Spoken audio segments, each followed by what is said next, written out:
Hey guys, it's Makeshift. Today I want to provide a quick tutorial on the tracing tool in Embird. I didn't know about this tool for a very long time, but it's extremely helpful. This tool is really useful if you have a complex object that you want to trace, whether it's going to be a fill object or a satin stitch. You can even get it to do an outline stitch, but it would take a lot of time to trace around all these words, but instead I can just use the trace tool to do it in a fraction of the time.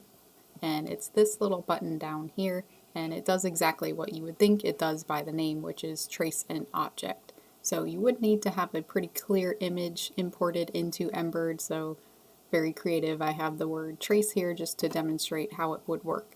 So if you right click on it, you can see all these options, and these are different types of stitches that it'll make, and the most common one is going to be in the middle here, which is the fill tool, and that's also what it would default to.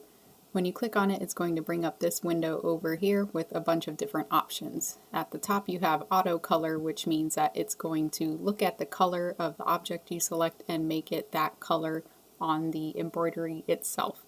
So say you had something that was shaded and different colors, every time you picked a slightly different color, then it's going to make it so that you would have to change your thread. But if you didn't want that to happen, you can just unselect the auto color option.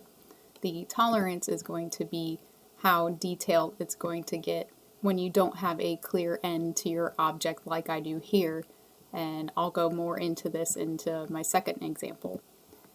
The simplicity is how detailed you want your outline of your object to be, which again is more important when you have a less defined object to trace than this. Ignore openings means that it's going to fill in any openings. So on this R here, if I trace that without any openings, it's going to fill in the opening in the R instead of actually have it be open like an R should be.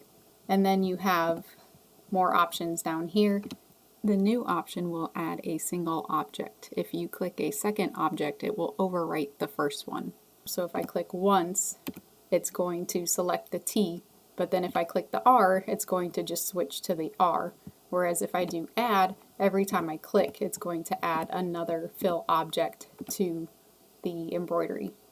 If I do add similar, then it's going to pick up the entire word, which is convenient if you're trying to trace the entire image that you've imported.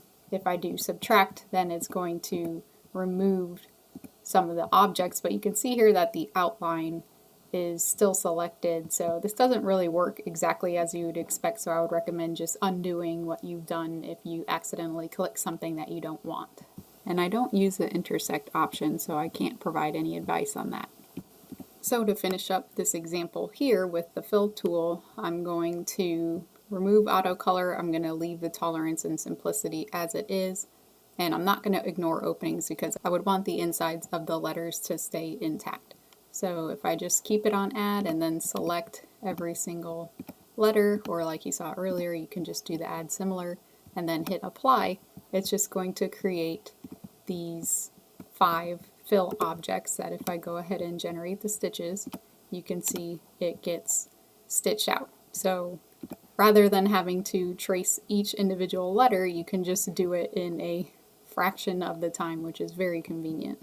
Now some of the other options are, one is this outline tool, which would create an outline instead of the fill object, but I don't find this one helpful because it doesn't behave in the way you would expect. So I would expect this to outline the words, but when you do it, it actually goes in the middle, so this probably isn't what you would want from the outline. If you did want to do an outline, an easy way with the trace tool is to just do the fill object and then make your fill, and then you can select all your objects, go to convert, and then go to create outline from fill, and then that is actually going to outline the object as you would expect. The column version does behave itself as you would expect. It essentially works just like the fill version. It's going to create satin stitches instead of just a plain fill. So let's take a look at another example. This is a design that I'm going to be embroidering onto the arm of my next plush, and you can see how complex these shapes are They're very curved and they have a lot of objects here. So if I had to trace all of these out, it would take a very long time. But with the trace tool, it's going to take significantly less time. And on something like this, it's more important to mess around with the tolerance and simplicity options of the tool, because you can see here it's not completely solid colors. It kind of blurs out in some areas, and some of that is due to the size of the image. It's just too small, so when I blow it up it got a little blurry. So the tolerance is going to define how closely the colors around it need to be created into an object. So if I set the tolerance very high, then it's going to select more of the area around it, even if it doesn't really belong. So you can see that it's just selecting this entire image at tolerance 55. But if I decrease the tolerance to something like 5, then it's only going to select the brown, but it's even missing some around the edges. So this is where you have to play with it to find a tolerance that's appropriate for your image. And you don't have to sit and click one at a time here. You can click on the word tolerance and then use the scroll bar or type it in or select one of the preset options. If I select 12, then it's still selecting way too much. So you have to find some level in between. Let's try 7. Okay, so now this is selecting a better range. Now with the simplicity, the higher the number is, the less nodes you're going to get. So the object itself is just going to be a simpler design. So if I click it here and edit the shape, you can see it has a small number of nodes for the shape and it kind of loses some of its integrity.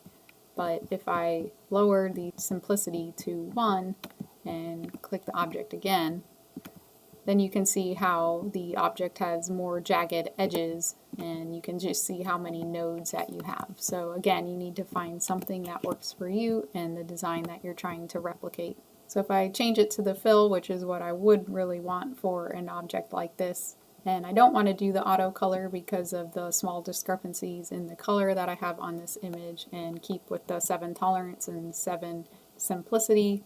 I could do add and just click on every single color, but I can also do the add similar, and it's going to pick up all the brown outlines and it's going to save me even more time. But then you can see over here that it's also found the hair, but once you generate it, you could just select this area and delete it. You can look through what it created and you'll see that sometimes it'll pick up little bits and pieces like this, and you can either go through and delete them all, or you can change your settings to try and get it to not pick up these tiny little pieces like this. But I really love this tool. It's very, very helpful and saves a ton of time, and I would hate to have to trace all of these little spots because it would just take way too long.